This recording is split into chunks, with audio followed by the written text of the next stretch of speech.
आइए आज एक अहम मुद्दे पर बात करते हैं। यूनिवर्सिटीज में सोचने समझने सवाल पूछने की आज़ादी। हमारे पास एक विश्लेषण है, शीर्षक है शैक्षणिक स्वतंत्रता का हनन, शिक्षा पर संकट। तो ये आज़ादी ज़रूरी क्यों है और आजकल क्या मुश्किलें दिख रही हैं, खासकर भारत में। आज हम इसी की थोड़ी गहराई में उतरेंगे, समझने की कोशिश करेंगे कि ये जो उच्च शिक्षा है इसमें स्वतंत्रता, जिम्मेदारी और वो नियंत्रण के बीच सही संतुलन कैसे बने। हाँ, बिल्कुल। और देखिए, ये जो स्रोत है ये इस बात पर बहुत जोर देता है कि यूनिवर्सिटीज का तो मूल काम ही है हर चीज पर सवाल उठाना, उसे परखना। तो ये आज़ादी या फिर कहें कि इसकी कमी हमारे सीखने सिखाने पर, हमारी रिसर्च पर और समाज किस तरह से बनता है उस पर कैसे असर डालती है, इसी पर आज बात करनी है। ठीक है, तो चलिए शुरू करते हैं। विश्लेषण में साफ कहा गया है कि शैक्षणिक स्वतंत्रता मतलब स्टूडेंट सवाल पूछ सकें खुलकर, हाँ। टीचर्स बिना किसी डर के शोध कर सकें और यूनिवर्सिटीज खुद तय करें कि क्या पढ़ाना है, किसे बुलाना है बात करने के लिए। ये सब ज्ञान के विकास के लिए मतलब बुनियाद है। बिल्कुल, इसके बिना तो सीखना रुक सा जाता है ना। हाँ, एक तरह से रुक ही जाता है।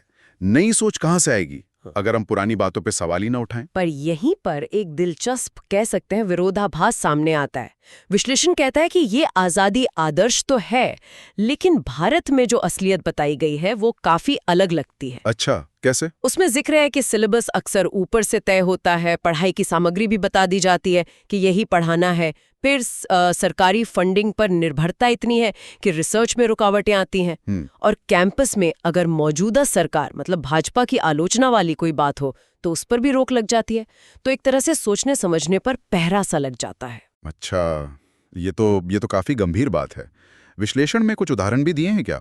जैसे मैंने कहीं पढ़ा था कि जो टीचर्स विदेश जाते हैं उन्हें एक वो एफिडेविट या वचन पत्र देना पड़ता है कि सरकार विरोधी काम नहीं करेंगे। हाँ, इस तरह के उदाहरण का जिक्र है। और सरकारी कर्मचारियों वाले नियम उन पर लागू होंगे ये भी। ये दिखाता है कि नियंत्रण किस हद तक है। और प्राइवेट यूनिवर्सिटीज, क्या उन पर भी ऐसा ही दबाव है? बात तो यही सामने आ रही है। प्राइवेट वाले भी दबाव महसूस कर रहे हैं।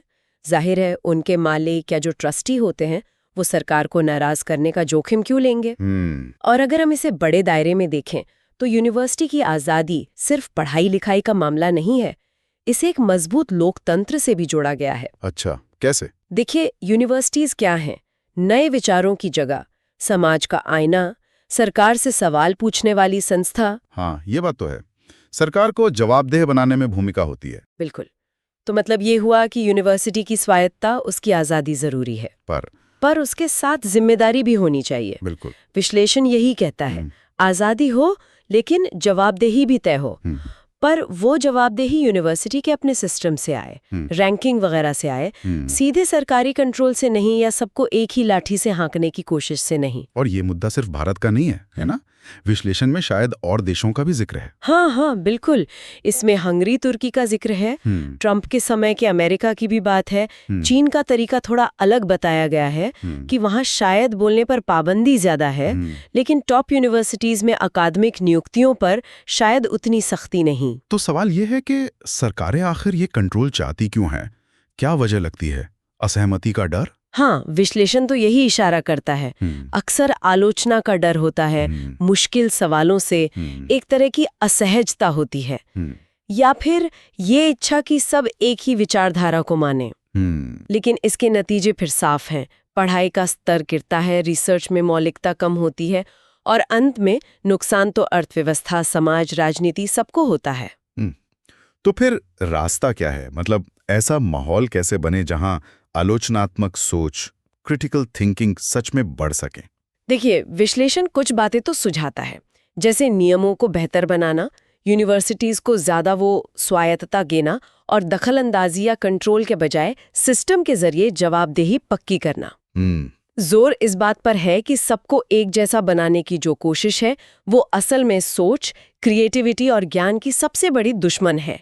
विविधता जरूरी है। तो अगर हम सारी बात को समेटें तो ये विश्लेषण एक ऐसी तस्वीर पेश करता है जहां शैक्षणिक स्वतंत्रता बेहद जरूरी है, लेकिन दुनिया भर में और भारत में भी इस पर दबाव है। हाँ, दबाव बढ़ रहा है। और वजह अक्सर सरकार की तरफ से होती है, आलोचना के डर से प्रेरित होकर। सही रास्ता क्या है? स्वायत्तता देना और साथ ही साथ सिस्टम से जिम्मेदारी तय करना, गला घोटने वाली दखलंदाजी नहीं। बिल्कुल। और सबसे बड़ा संदेश शायद यही है कि अगर ये स्वतंत्रता खत्म होती है, चाहे वो सीधे नियंत्रण से हो या डर की वजह से लोग खुद ही चुप हो जाए, मतलब सेल्फ सेंसरशिप कर लें, हाँ हाँ, तो इससे सिर्फ यूनिवर्सिटीज का नहीं बल्कि पूरे देश का नुकसान होता है। सीखने सिखाने का माहौल बिगड़ता है, रिसर्च पिछड़ जाती है। जाते जाते एक विचार छोड़ जाते हैं श्रोताओं के लिए सोचने को। विश्लेषण में ये बात आई कि एकेडमिक्स यानी पढ़े लिखे लोग कभी कभी डर या किसी समझौते की वजह से चुप हो जाते हैं। तो सरकार की सीधी कार्रवाई के अलावा और कौन से ऐसे अनदेखे दबाव हो सकते हैं जो हम तक पहुंचने वाले ज्ञान या जानकारी को प्रभावित करते हैं? इस पर सोचने की जरूरत।